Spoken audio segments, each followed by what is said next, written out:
بسم اللہ الرحمن الرحیم۔ اعوذ باللہ من الشیطان الرجیم، بسم اللہ الرحمن الرحیم۔ عزیز طلباء کرام، السلام علیکم ورحمۃ اللہ وبرکاتہ۔ امید ہے آپ سب خیر و عافیت سے ہوں گے۔ جواہر البلاغہ حصہ اول، سبق نمبر 12۔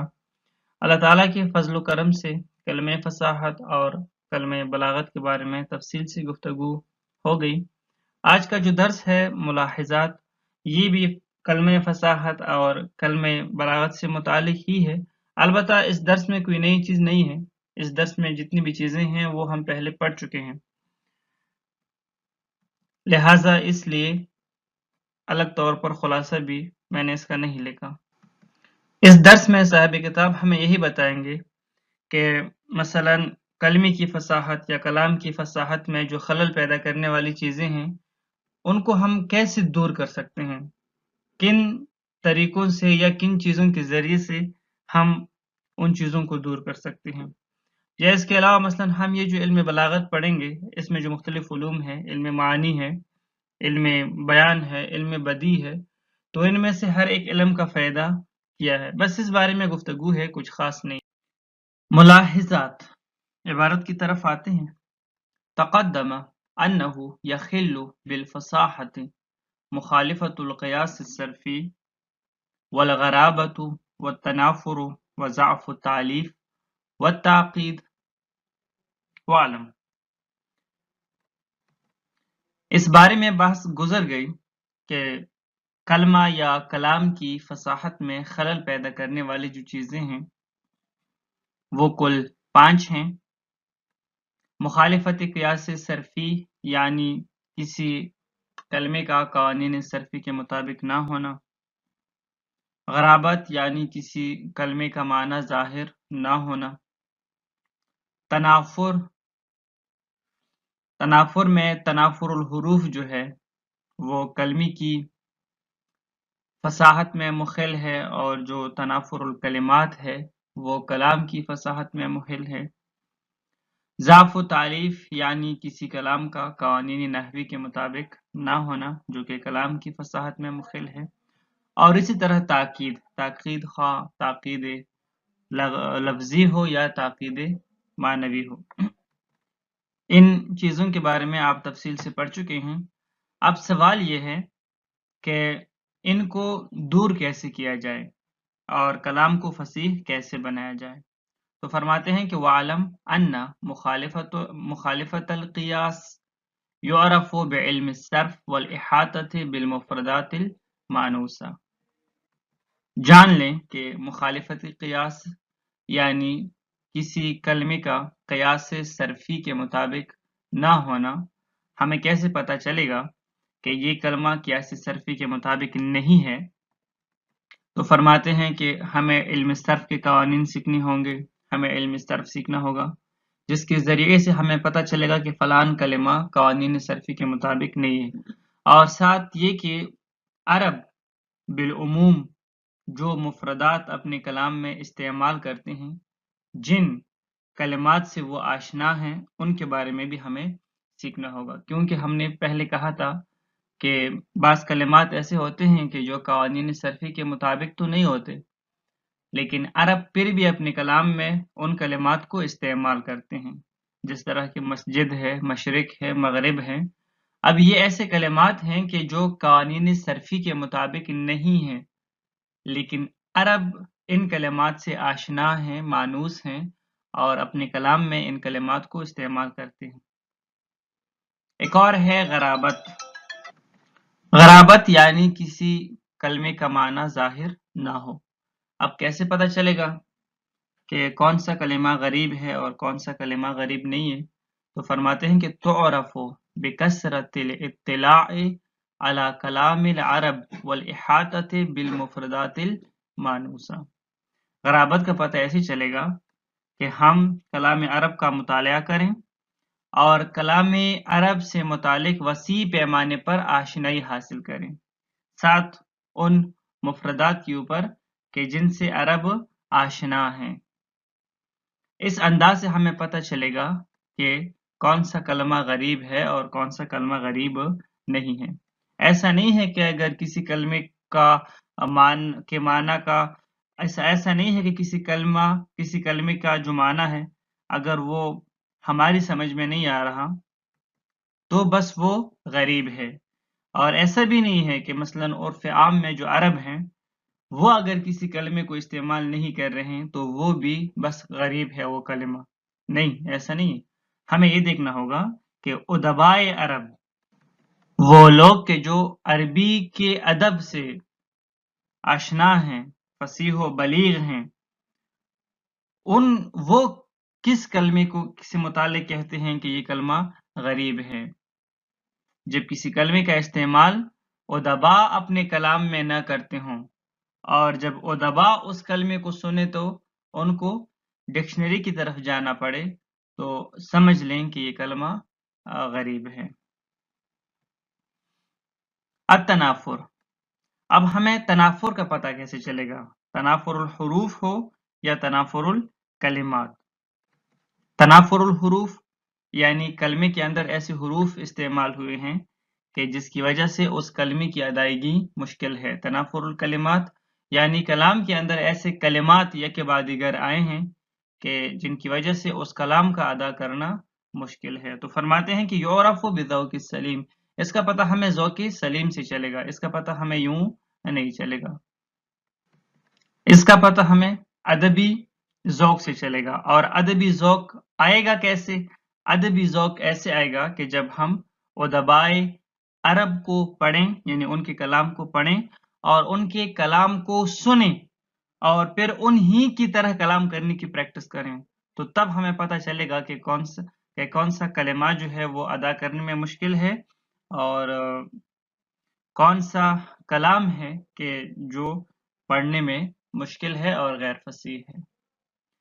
ضعف التالیف والتعقید اللفظی ضعف التالیف والتعقید اللفظی، ہمارے پاس دو اور چیزیں ہیں، ایک ہے ضعف تالیف اور ایک ہے تعقید لفظی۔ ضعف تالیف یعنی کلام کا نحوی قوانین کے مطابق نہ ہونا، تعقید لفظی یعنی کلام میں موجود کلمات کا اپنے مناسب مقام پر نہ ہونا، مثلا فاعل کو فعل کے بعد ہونا چاہیے، اس کے بعد پھر مفعول ہونا چاہیے، مفعول اپنے مقام پر نہ ہو مثلا۔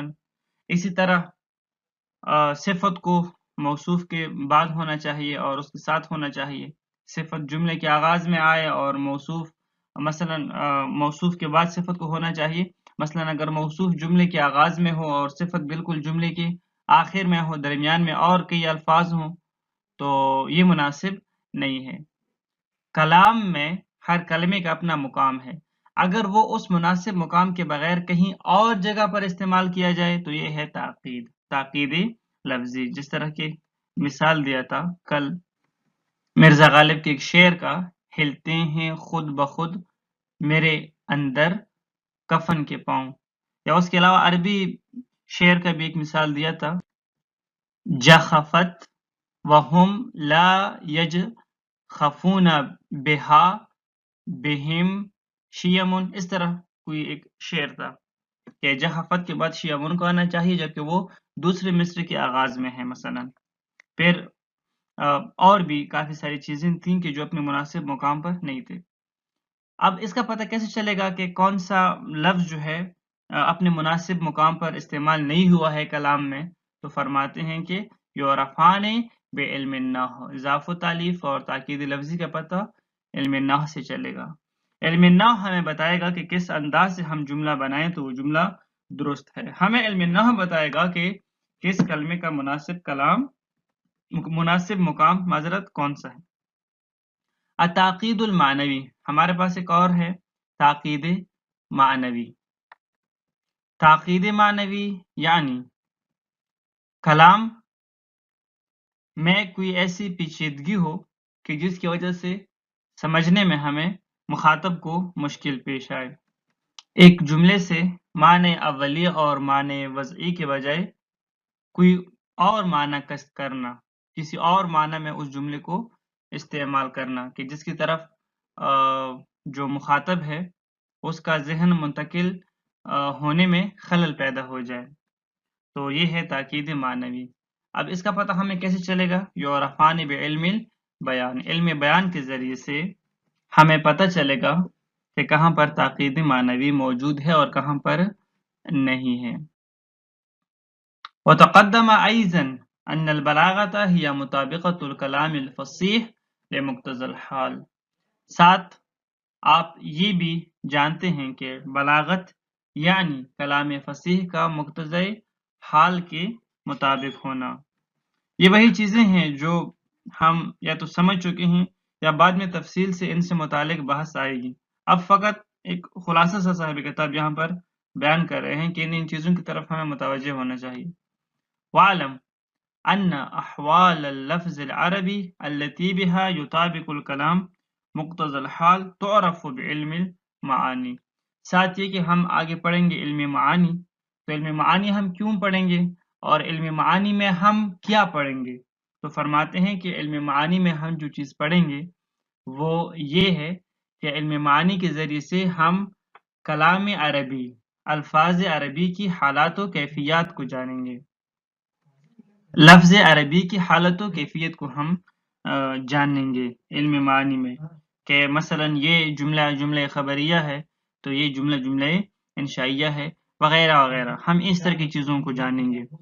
پھر ہم یہ کیوں جانیں گے، اس کا وجہ کیا ہے، فائدہ کیا ہے؟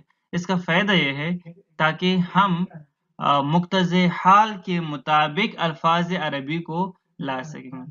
الفاظ عربی سے یہاں پر مراد یعنی عربی الفاظ سے جو جملات بنتے ہیں، جو کلام بنتا ہے، اب وہ مختلف قسم کا ہوتا ہے۔ کبھی جملہ خبریہ ہوتا ہے، کبھی انشائیہ ہوتا ہے، پھر انشائیہ کے خود کئی سارے اقسام ہیں، اس طرح کافی ساری چیزیں ہیں، جملہ فعلیہ ہوتا ہے، جملہ اسمیہ ہوتا ہے۔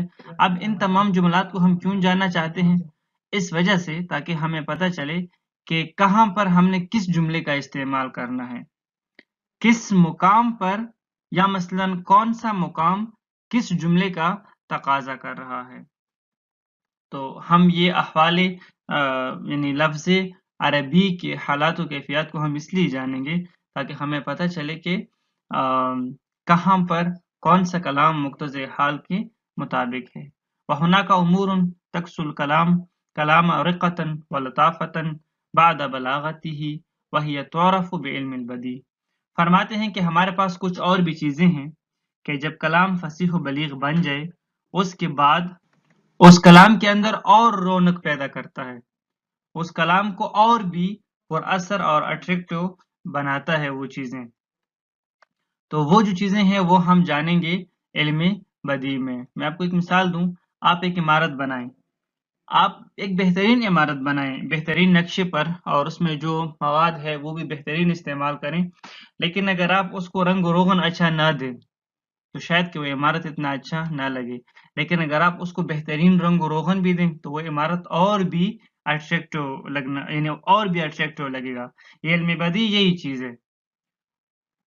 علم بدیع جب کلام فصیح و بلیغ بن جائے اس کے بعد اس کے حسن میں اور بھی اضافہ کرتا ہے۔ یہ بذات خود علم بدیع جو ہے علم بلاغت کا حصہ نہیں ہے، بلکہ آخر میں ایک خاتمے کے طور پر ذکر کیا جاتا ہے، کیونکہ فصاحت و بلاغت جو کلام میں آتی ہے وہ معانی اور بیان سے آتی ہے۔ بدیع کیا کرتا ہے؟ ظاہری طور پر اس کلام کو تھوڑا سا اور بھی خوبصورت بنا دیتا ہے۔ فَإِذًا وَجَبَتْ عَلَى طَالِبِ الْبَلَاغَةِ مُضَافًا إِلَى مَعْرِفَةِ اللُّغَةِ وَالصَّرْفِ وَالنَّحْوِ وَكَوْنِهِ سليم الذوق وكثير الاطلاع على الكلام العرب معرفة المعاني، فإذن وجبت معرفة المعاني والبيان وتستحسن له معرفة علم البديع۔ پس لازم ہے، واجب ہے، جو بلاغت سیکھنا چاہتا ہے، جو بلاغت کا طالب علم ہے، کہ ایک تو یہ کہ اس کو لغت کا پتہ ہو، ساتھ ہی کہ صرف و نحو کا بھی پتہ ہو، ساتھ یہ کہ وہ ذوق سلیم بھی رکھتا ہو، اور عربی ادب سے متعلق اس کی آشنائی بھی ہو، عربی ادب یعنی عربی کلام سے بھی وہ آشنا ہو، مطالعہ کرتا رہتا ہو عربی ادب کا، عربی کلام کا۔ اس کے ساتھ ساتھ ان تمام چیزوں کے ساتھ ساتھ یہ تو ویسے بھی ہوں، اگر یہ نہ ہو ہم معانی اور بیان اور بدیع پڑھیں تو کوئی فائدہ نہیں ہے۔ یہ جو ہمیں علوم فائدہ نہیں دے رہے ہیں نا، اس کی وجہ یہی ہے ظاہر البلاغہ ہمیں کوئی فائدہ نہیں دے گا. کیوں؟ کیونکہ ہمیں تو پتہ ہی نہیں ہے کلام عربی سے متعلق، ہم نے کبھی پڑھا ہی نہیں ہے، نہ ہم کبھی پڑھنے کی کوشش کرتے ہیں، نہ حدیث اٹھاتے ہیں، نہ قرآن اٹھاتے ہیں، نہ مثلا دوسری جو علماء کی بکس ہیں، کتابیں ہیں، نہ وہ اٹھاتے ہیں. تو پھر تو ہمیں فائدہ نہیں ہوگا. صحیح ہے. اگر ہمارے پاس یہ تمام چیزیں ہوں، اس کے بعد بھی واجب ہے، ضروری ہے کہ ہم کیا کریں؟ علم معانی کو سیکھیں، بیان کو سیکھیں، اور ساتھ ہم بدیع کو بھی سیکھیں. تو اس طرح جو ہے ہمارا جو کلام ہے وہ فصیح و بلیغ بن جائے گا، اور ساتھ یہ کہ ہم فصیح اور بلیغ کلام کی پہچان بھی کر پائیں گے. فصاحت و بلاغت جب کلام میں ہو تو اس سے ہم لطف اندوز بھی ہو جائیں گے. علم المعانی هو ما يبحث عن امور يحترز بها عن الخطأ في تأدية المعنى الذي يريد المتكلم ایصاله الى ذہن المخاطب. علم معانی کیا کرتا ہے؟ علم معانی کا کام کیا ہے؟ تو فرماتے ہیں کہ علم معانی ایسے قوانین اور ایسے فارمولوں سے بحث کرتا ہے کہ جو ہمیں معنی کی ادائیگی میں خطا کرنے سے بچاتا ہے. ہم ایک مطلب پہنچانا چاہتے ہیں مخاطب تک. اب یہ مطلب جو ہم مخاطب تک پہنچانا چاہتے ہیں، یہ ہم کیسے پہنچائیں گے؟ کلام کے ذریعے سے پہنچائیں گے. کوئی جملہ بولیں گے، اس کے ساتھ گفتگو کریں گے.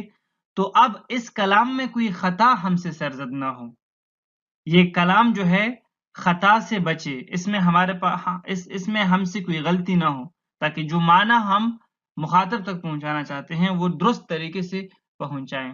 یہ کام کس کا ہے؟ علم معانی کا ہے. علم بیان کا کیا کام ہے؟ علم البیان ہوا ما یبحث عن امور یحترز بها عن التعقید المعنوی.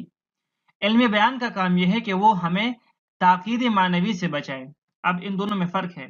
علم معانی بذات خود کلام میں معنی میں، یعنی کلام کے ذریعے سے کہ جو یعنی معنی جس کلام کے ذریعے سے آپ پہنچانا چاہتے ہیں مخاطب میں، اس میں کوئی غلطی نہ ہو.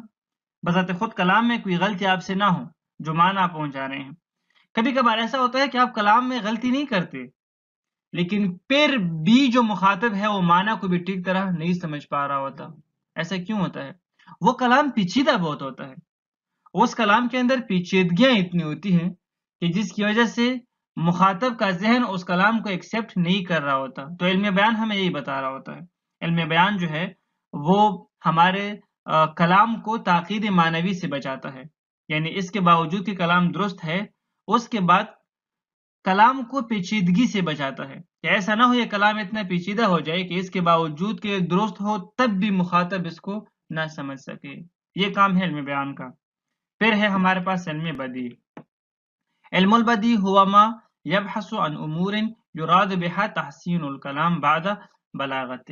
علم بدیع کیا کرتا ہے؟ علم بدیع ہمارے کلام کو بلاغت اور فصاحت کے بعد اور بھی خوبصورت بنا دیتا ہے. بالفاظ دیگر کلام کو اور بھی رنگ و روغن دیتا ہے تاکہ اور بھی خوبصورت ہو جائے. وحیث ان علم البیان یحترز به علی التعقید المعنوی فہی دخیل فی فصاحت الکلام. فرماتے ہیں کہ علم بیان کیونکہ تعقید معنوی سے ہمارے کلام کو بچاتا ہے تو یہ فصاحت میں شامل ہے. کلام کی فصاحت یعنی یہ علم بلاغت میں یہ شامل ہے، فصاحت کلام میں یہ دخیل ہے. کلام اس کے ذریعے سے فصیح بن جاتا ہے. وحیث ان علم المعانی یحترز به عن الخطأ فی تعدیت المعنی فہو دخیل فی البلاغہ. اور جہاں تک علم معانی کی بات ہے تو علم معانی کیا کرتا ہے؟ علم معنی کے ذریعے سے یعنی جو معنی ہم پہنچانا چاہتے ہیں مخاطب تک، علم معانی اس معنی کو بچاتا ہے، محفوظ رکھتا ہے تاکہ ایسا نہ ہو ہم کلام میں کوئی غلطی کریں کہ یہ معنی ٹھیک طرح مخاطب تک نہ پہنچ سکے. ہمارے معنی کو محفوظ رکھتا ہے تاکہ ہمارا جو معنی ہے جو ہم مخاطب کے ذہن تک پہنچانا چاہتے ہیں وہ ہم اچھی طریقے سے پہنچائیں. تو علم معانی یہ کام کرتا ہے. تو پس علم معانی بلاغت میں دخیل ہے، یعنی بیان فصاحت میں دخیل ہے، کیونکہ بذات خود ہمارے کلام کے اندر جو پیچیدگی ہے اس کو ختم کر دیتا ہے. علم معانی بلاغت میں دخیل ہے. تو بلاغت میں ہم نے یہی کہا تھا نا، کلام فصیح بھی ہو اور ساتھ یہ کہ مقتضی حال کے مطابق بھی ہو، یعنی مخاطب کے ذہن کے مطابق ہو، مخاطب اس کو اچھی طرح سے سمجھ سکے۔ لہٰذا اس وجہ سے کہ ہم نے کلام فصیح کو مخاطب کے ذہن کے مطابق اس تک پہنچانا بھی ہوتا ہے، تو ایسا نہ ہو کہ مخاطب کے ذہن کے مطابق یہ کلام نہ پہنچ سکے، کوئی اس طرح کا کوئی مسئلہ، کوئی پیچیدگی پیش آئے، اس پیچیدگی سے بچانے کے لیے ہمارے پاس ہے علم معانی، اور یہ دخیل ہے بلاغت میں۔ وعمل بدی فہو امر خارجی، جہاں تک بدی کی بات ہے یہ ایک امر خارجی ہے۔ یراد بھی تحسین الکلام بعد بلاغتہ لا غیر۔